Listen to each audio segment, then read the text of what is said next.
So this week's been a bit of an interesting one for me. Um, I've been formulating lots of new ideas, going through lots of different things, and I've been doing a little bit for university on in my masters, looking at military leadership within the military, and I've covered the Dunning Kruger effect before, which is where someone believes they're better at something than they are, and I've kind of gone. I'm going to go a little bit down the rabbit hole with this because I've been looking at military leadership and the transfer of skills. So I've been looking at whether you can transfer skills into corporate world, whether you can transfer skills to and from the corporate world, sporting world, military world, just all these different places. I understand the different types of leadership, but this is where I think it's getting very complicated and super interesting. So to set the scene, uh,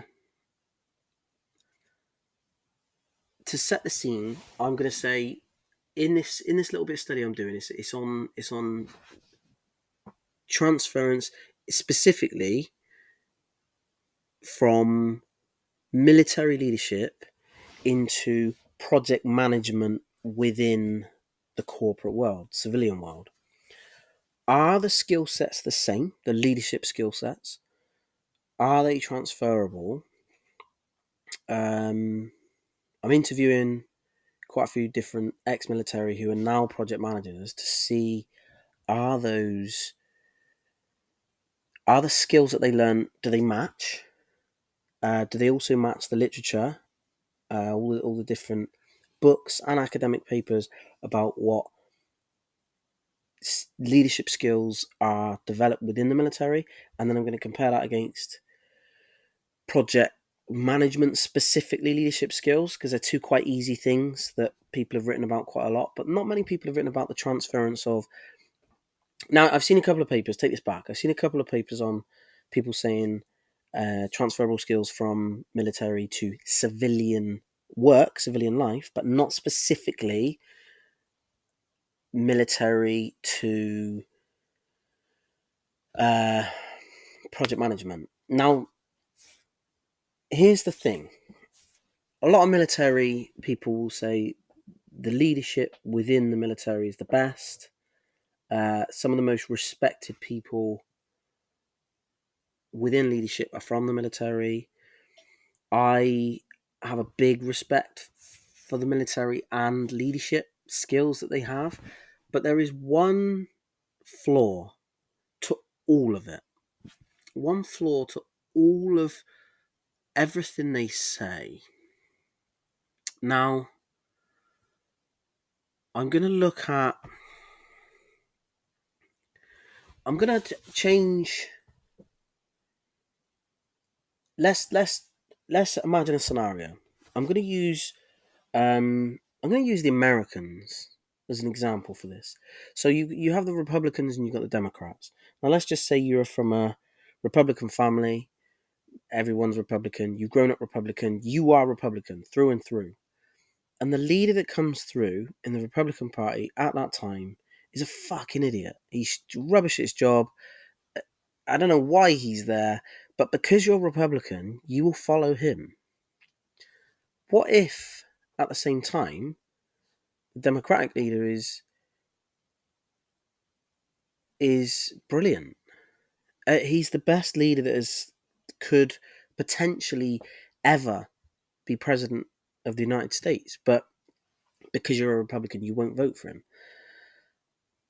I find that is one problem where people will not vote for the best leader at that time if someone's being voted in. But here's the other issue, and this is what I'm looking at within this whole military scenario.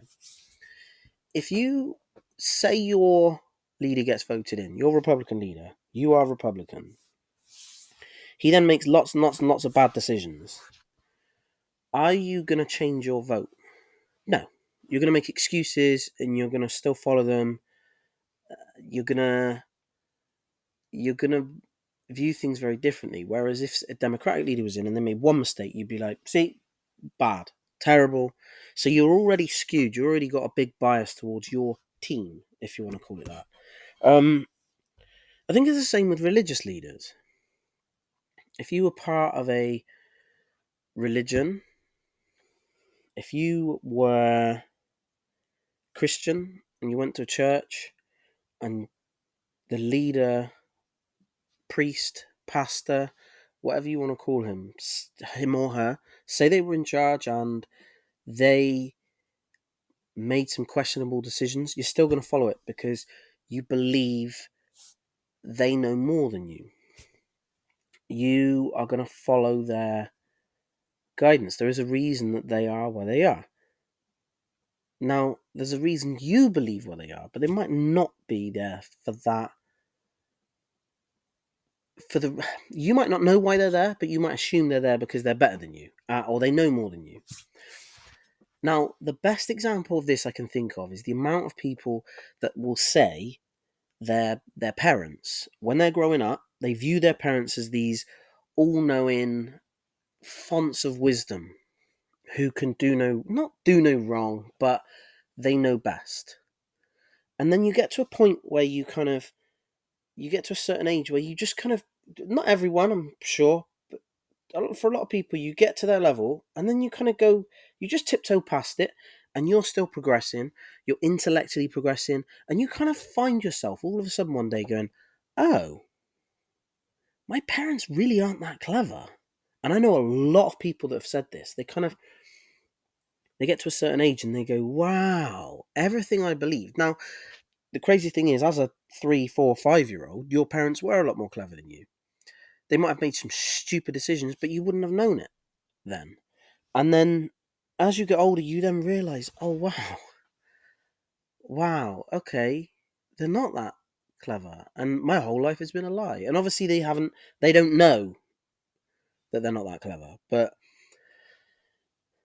I feel this happens a lot. So you've got, in a family situation, when someone has children, they are automatically thrust into that leadership role, whether they like it or not. They are there to guide and lead the family. Now, it might be the mum who decides to take the lead. It might be the dad. It might be, in my case, with my wife, we I would say we've got a very healthy respect for each other's leadership qualities and expertise. So I make the decisions to keep the family safe. I make the decisions to on we got very different roles. In her roles with the children, I don't know. She knows best, and uh, without people saying that I'm gender profiling or whatever, she was a nanny, and I'm a problem solver by trade. So there's kind of, I've done martial arts, boxing, all these different things my whole life. So that part of my mindset, that protective thing, is there anyway. So I'm quite protective. I'm quite decisive because I have to be within my line of work. And then she's very caring and nurturing and maternal, and it works really, really well. Now, not all not all parents. I see a lot of couples where the one of them isn't allowed to make a decision. The the wife, for example, will be just a bully. You cannot tell off my children. You can't do this. You can't. And the man becomes very, very submissive, and he then just is there. Or the other way around. You have some men that are just complete bullies, and then they bully their wives into complete submissiveness again, and they just rule the house in a not very nice way. Here's the thing. With all of these scenarios, the parents have become the leaders of that situation by default. They have a child, they are therefore in a leadership position. Someone has to be. to guide the family. You kind of got to grow up a bit. So someone has to be. And here's where I think there's a big, and I don't know how I would research this, but I think there's a big issue within certain types of leadership and people believing that their leadership skills are better than they are. And I'm going to give you a perfect example. If I was to sign up for the military in the UK, and I'm way too old now, but if I was to sign up for the military in the UK, I am willingly, knowingly signing up to say that I am going to go in and be subordinate. I'm going to go in, take orders. I know I'm going into boot camp and I'm going to get shouted at. I know all of these things. I knew that when I signed up for it. I might not know to the extent, but I understand that someone else is in charge. I've knowingly signed up to that. Unlike school, where you're just thrust into it. This is something I have signed up for. Now, again, in countries where you've got national service and people are conscripted, this is very different because they are told to sign up, or they are, well, not even sign up, they are told to uh, report for military duty. They have to. So these are people that maybe don't want to be in the military. So if you have, say, let's just say one in every, I don't know, 20, 30 young men wanted to sign up for the military, uh, very patriotic, want to defend their country, blah, blah, blah. If you're in a country where everyone who signs up because they want to, you've got a group of people who are already on the same path and are already kind of mentally prepared to be given orders. Now, if you've got people who are being signed up, you've now got a group of, let's just say, 30, 40 young men, and maybe only a handful, maximum 5, want to be there.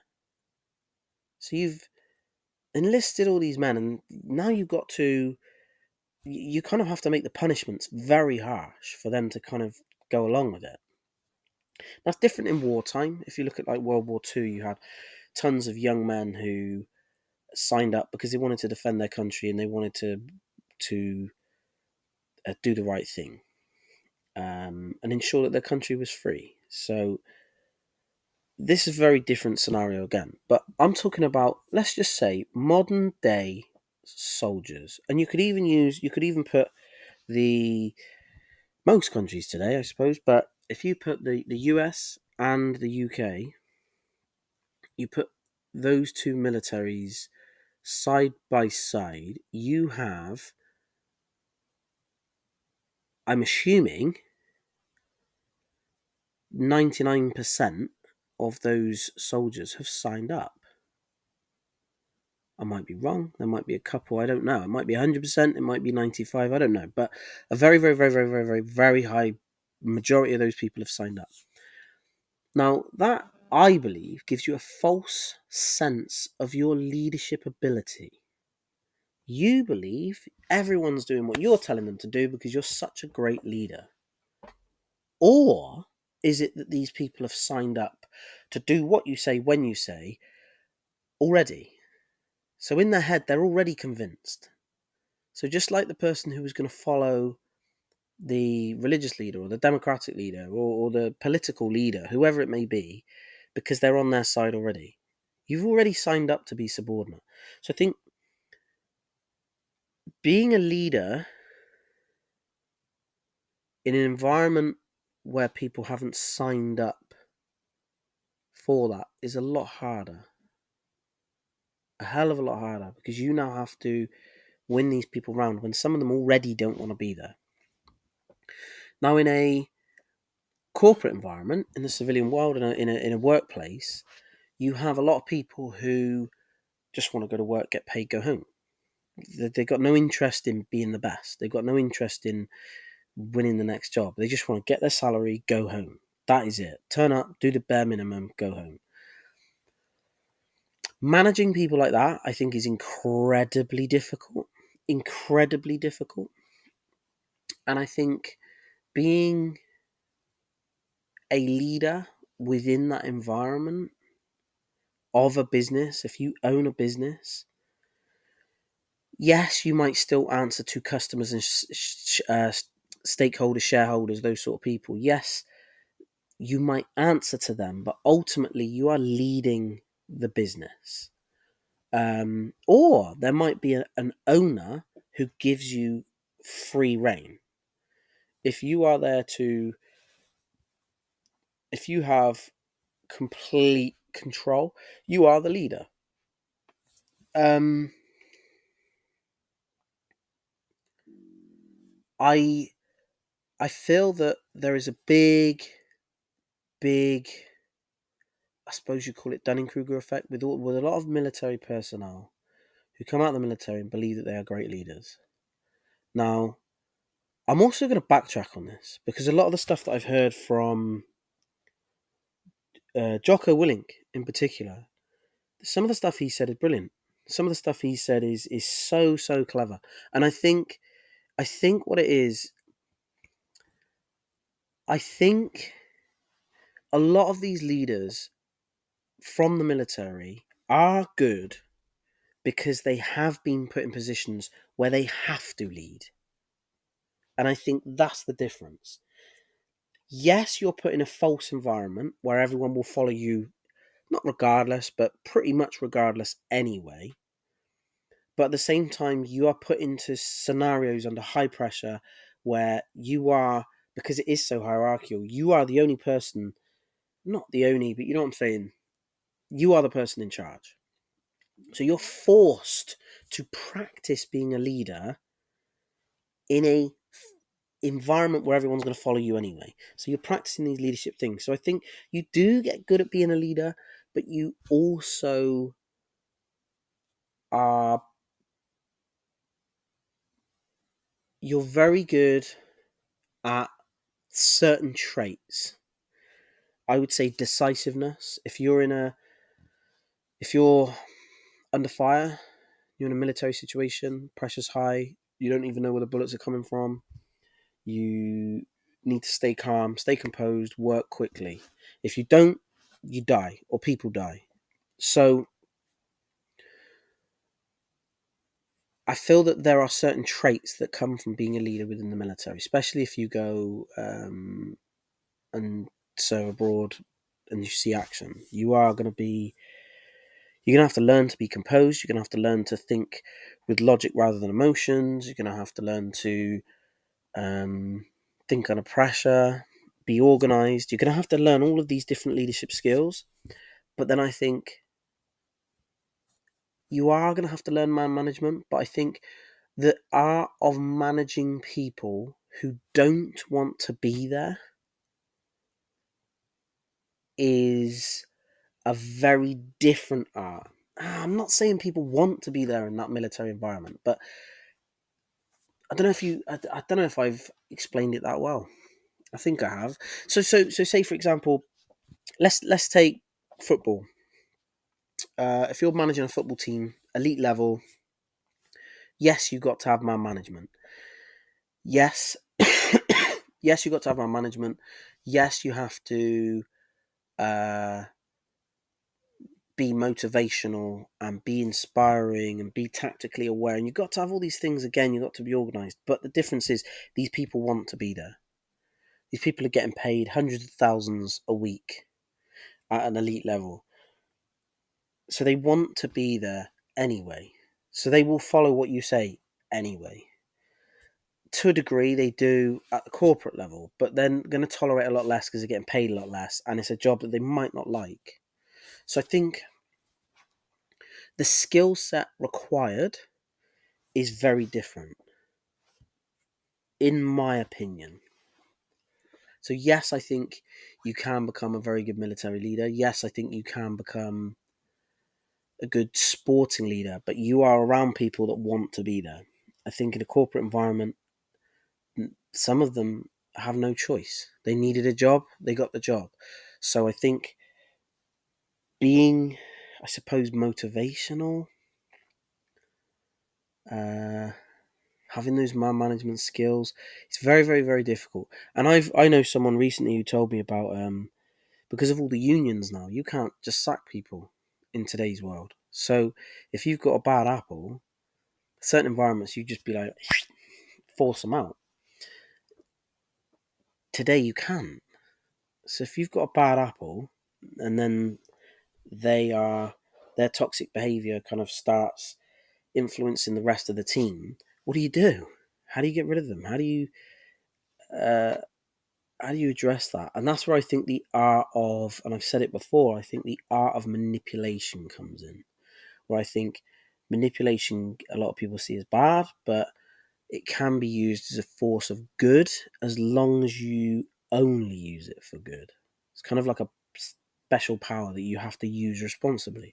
And I think using it to control the situation where someone is bad and toxic for the team, toxic for the environment, I think that's the time you can use it. But all I really wanted to talk about was the false belief of a lot of people who believe they're very, very good leaders when they are followed by a group of people who would do anything for them anyway. So they might not be great leaders, they might just know the game very well. And then everyone below them, whatever that game may be, but and say like their team might be the most experienced team, and they just win anyway. Um, if you're in the American military and you're up against, and I know it's not like this. I know that a lot of militaries now around the world and terrorists are a lot more organized than they used to be, a lot more trained than they used to be. They've got some very high profile weapons that they seem to get conveniently given by other countries. But I think with the firepower, the advanced everything that the US have kit wise, uh, it should be a doddle. Every single military operation should be a doddle. Um, I understand it's a lot more complicated than that, but your team is vastly superior in every way to their team, so you should win quite easily.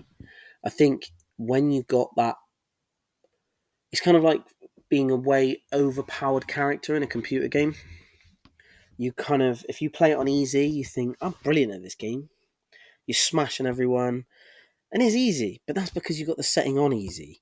So it makes you think you're a lot better player than you are.